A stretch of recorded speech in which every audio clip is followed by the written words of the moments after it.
ఇప్పుడు మనం 1 నుండి ఇచ్చిన నంబర్ వరకు ప్రింట్ చేసే ప్రోగ్రాం రాద్దాం. ఇది చాలా సింపుల్ ప్రోగ్రాం.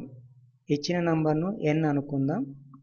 1 నుండి ప్రింట్ చేయాలి కాబట్టి దీనికి వేరియబుల్ i అనుకుందాం. i స్టార్టింగ్ వాల్యూ 1 అవుతుంది. అంటే i equal to 1. i value ప్రతిసారి 1తో ఇంక్రిమెంట్ అవుతుంది. కాబట్టి i equal to i plus 1 అవుతుంది. ఎక్కడి వరకు ఇలా ఇంక్రిమెంట్ కావాలి? n నంబర్ రీచ్ అయ్యే వరకు, అంటే i less than or equal to n అయ్యే వరకు. i ఇంక్రిమెంట్ అవుతున్న కొద్దీ ప్రింట్ చేయాలి. కాబట్టి దీనికి ఫర్ లూప్ తీసుకుందాం. అప్పుడు ఫర్ i ఎక్కడి నుండి స్టార్ట్ కావాలి? 1 నుండి, అంటే i ఈక్వల్ టు 1. ఎక్కడి వరకు రీచ్ కావాలి? n వరకు, అంటే i less than or equal to n.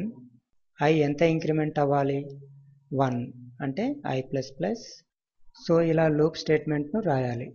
ఈ లూప్లో i వాల్యూను ప్రింట్ చేస్తుంటే నంబర్ సిరీస్ డిస్ప్లే అవుతాయి. ఇక ప్రోగ్రాం రాద్దాం. #include stdio.h #include conio.h void main open brace. వేరియబుల్ను ఇంటీజర్గా తీసుకోవాలి. int ఇచ్చిన number n, increment i semicolon. clr output స్క్రీన్ను క్లియర్ చేస్తుంది. printf enter a number. scanf open bracket double quotes %d double quotes &n closing bracket semicolon. ఇక్కడ ఒక చిన్న printf statement రాయాలి. printf series of up to given number. ఇక loop statement రాయాలి. For open bracket i equal to 1 semicolon i less than or equal to n semicolon i plus plus closing bracket open brace. దీనిలో i వాల్యూను print చేయాలి.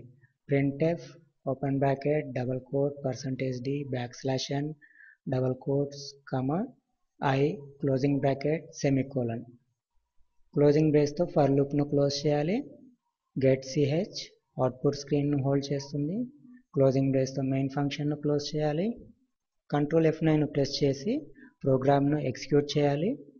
ఏదైనా number ఇస్తే ఇలా 1 నుండి ఆ నంబర్ వరకు వాల్యూస్ని డిస్ప్లే చేస్తుంది. Thank you for watching this video. Please subscribe my channel.